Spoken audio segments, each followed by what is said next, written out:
मुरादाबाद की कुंदरकी विधानसभा में 13 नवंबर को मतदान होना और 23 नवंबर को मतगणना होनी है।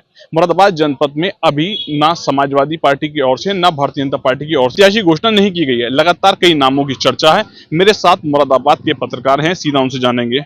कमल भाई, अभी तक कोई प्रत्याशी की घोषणा नहीं हुई। लगातार समाजवादी और भारतीय जनता पार्टी के नेताओं के द्वारा यहाँ जनसभाएं की गई, कई कार्यक्रम किए गए, तो क्या कुछ मानते हैं आखिर देरी क्यों हो रही है?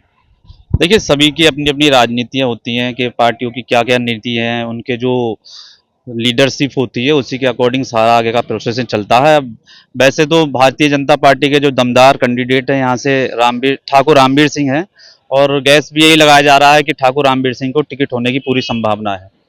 कहीं ना कहीं समाजवादी और भाजपा दोनों एक दूसरे का इंतजार कर रही हैं। बिल्कुल, दोनों एक दूसरे के कैंडिडेट का देख रहे हैं, कौन सा कैंडिडेट कहाँ से आता है, उसके बाद उसी का कैंडिडेट वहां से उतारा जाएगा। समाजवादी के भी जो प्रत्याशी माने जा रहे हैं संभावित, हाजी रिजवान माने जा रहे हैं। अब देखने वाली बात तो यही होगी कि दोनों की टक्कर क्या होती है, कैसे होती है। जी, शाहिद भाई लगातार खुनर की कवरेज कर रहे हैं। ये अभी ना इंडिया गठबंधन ना इंडिया ने किसी ने प्रत्याशी घोषणा नहीं करी है, तो क्या दोनों पार्टी एक दूसरे का इंतजार करें? क्या कुछ सोचते हैं? जी बिल्कुल। हमें भी यही लगता है कि पार्टी ने जो उम्मीदवार अपना घोषित नहीं किया है उसमें कहीं ना कहीं यही चीज़ है कि पहले ये पार्टी डिक्लेयर कर दे, उसके बाद हम घोषित करेंगे। हालांकि स्थिति कुछ हद तक साफ है कि देखा जा रहा है कि भारतीय जनता पार्टी की जो संभावित प्रत्याशी हैं ठाकुर रामवीर सिंह अच्छी अप्रोच बनाए हुए हैं, और उम्मीद यही है कि उन्हीं का टिकट रहेगा। और बाकी दूसरी पार्टी से भी तकरीबन अभी स्थिति वैसे तो साफ नहीं है, लेकिन हाजी रिजवान का नाम चल रहा है ऊपर। कुणाल, लगातार फील्ड में कवरेज कर रहे हो, कुंदर की भी जा रहे हो, क्या कुछ माहौल लग रहा है? क्या कंपटीशन रहेगा अगर बात करें कुंदर की विधानसभा की? देखिए, कुंदर की विधानसभा में जो है अभी तक सीट जो है भाजपा की डिक्लेयर नहीं हो पाई है। जहाँ तक मेरी उम्मीद है कि वो जो है रामवीर ठाकुर को ही प्रत्याशी बनाएंगे। कहीं ना कहीं समाजवादी भी इसी का इंतजार कर रही है कि पहले कौन घोषणा करता है। हाँ, बिल्कुल कर रही है। दोनों तरफा से पार्टियों में जो है इसी बात को लेकर के इंतजार है कि इसमें कौन किसको उतारता है फील्ड में, मैदान में, इस तरीके को लेकर के। वहीं आज भाजपा के जो है प्रत्याशी जो हैं रफातुल्ला के पुत्र ने आज नामांकन पत्र खरीदा है, जिसमें उन्होंने बताया है कि हम लोग 23 तारीख को नामांकन दाखिला कर सकते हैं। जी, लगातार बसपा के द्वारा प्रत्याशी की घोषणा कर दी, आजाद समाज पार्टी के द्वारा प्रत्याशी की घोषणा कर दी।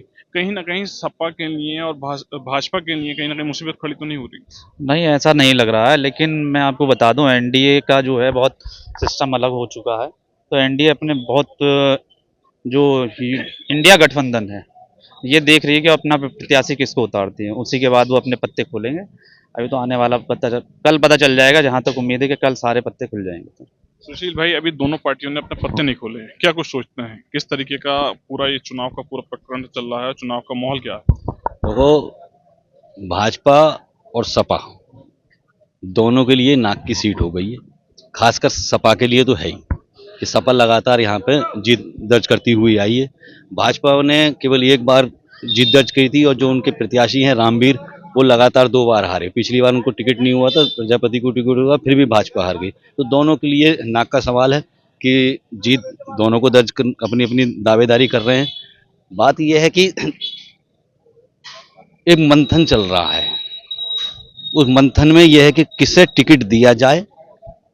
क्या रामवीर पे दोबारा से रामवीर पे दाव लगाया जाए, उधर हाजी रिजवान पे ही दाव लगाया जाए, या किस पे दाव लगाया जाए? इस चीज को लेकर मंथन चल रहा है, और हो सकता है कल तक जो है दोनों में से दोनों पार्टियां अपने अपने टिकट की घोषणा कर देंगी। कुंदर की उपचुनाव को लेकर मुरादाबाद के वरिष्ठ पत्रकारों से बात की गई है, जिनके द्वारा अपनी अलग अलग प्रतिक्रिया दी है। शारिक सिद्दीकी, TV9 मुरादाबाद।